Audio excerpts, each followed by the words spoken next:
Je vous le disais tantôt, les membres du Conseil de sécurité de l'ONU ont eu hier, dans l'après-midi, une rencontre avec le président de la République, Ibrahim Boubacar Keïta. La délégation onusienne se dit impressionnée et rassurée de la détermination du chef de l'État à trouver une solution politique à la crise du Nord, un processus que le Conseil entend accompagner. Bourama Traoré. C'est l'un des regards de la presse que s'est déroulée cette rencontre entre le président de la République Ibrahim Boubacar Keïta et la délégation du Conseil de sécurité de l'ONU.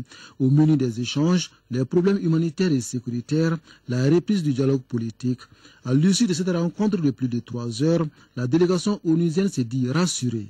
Je dois avouer que nous avons tous été très impressionnés par le président de la République du Mali. Je sortais, ma collègue américaine m'a dit « he's impressive ». Et c'est vrai qu'il est très impressionnant.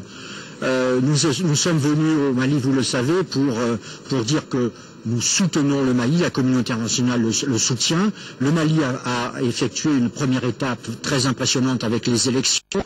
Le Mali a un pouvoir constitutionnel et légitime. Maintenant, la seconde étape, c'est-à-dire la réconciliation nationale.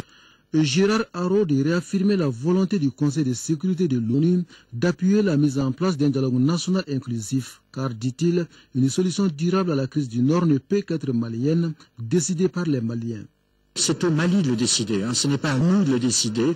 Nous sommes ici pour écouter, nous sommes ici pour poser des questions et pour dire que les Nations Unies, nous serons prêts à soutenir ce processus. Nous avons été pleinement rassurés sur le fait que le président de la République du Mali veut un dialogue totalement inclusif avec tous les Maliens. Et lorsque je dis tous les Maliens, c'est pas seulement les groupes armés, c'est aussi les citoyens.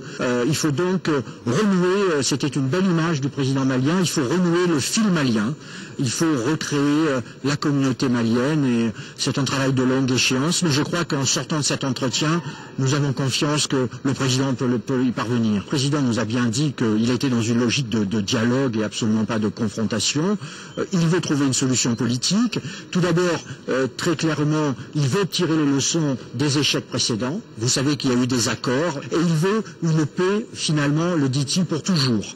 Il ne veut pas qu'il y ait des crises récurrentes. Il veut donc trouver une solution, travailler en profondeur. Il nous a affirmé qu'il fallait aller plus loin que les accords de Ouagadougou sur la base des acquis des accords de Ouagadougou, mais qui n'était qu'un accord préliminaire. Donc un processus qui soit un processus fondé sur une feuille de route de négociation. Quant au président de la République Ibrahim Boubacar Keïta, il a salué le Conseil de sécurité de l'ONU pour sa solidarité et son assistance au Mali. Toutes choses qui ont permis à notre pays de recouvrer son intégrité et de signer son grand retour sur la scène internationale.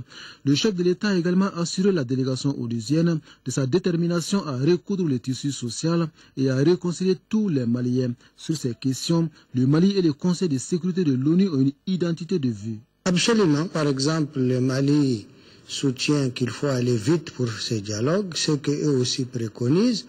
L'autre question, c'est le caractère inclusif du dialogue. Ils sont tout à fait d'accord avec nous qu'il faudrait que le dialogue soit inclusif. Il se déroule avec les groupes armés, mais aussi avec la société civile, les communautés du Nord, les victimes. Et sur ce point, je crois qu'il y a une parfaite entente et c'était l'une aussi de leurs recommandations par rapport à leur visite à Mopti parce qu'ils ont rencontré les victimes, des délégations venant de Gao, des délégations venant de Tombouctou et tout le monde est unanime que l'inclusivité de ce dialogue est l'une des clés de son succès. Les membres du Conseil de sécurité de l'ONU effectuent cette visite au Mali 7 mois après le déploiement de la MINUSMA. Selon un rapport de l'ONU, les effectifs de la MINUSMA s'élevaient fin 2013 à 5 539 soldats sur les 11 200 autorisés par le Conseil de sécurité.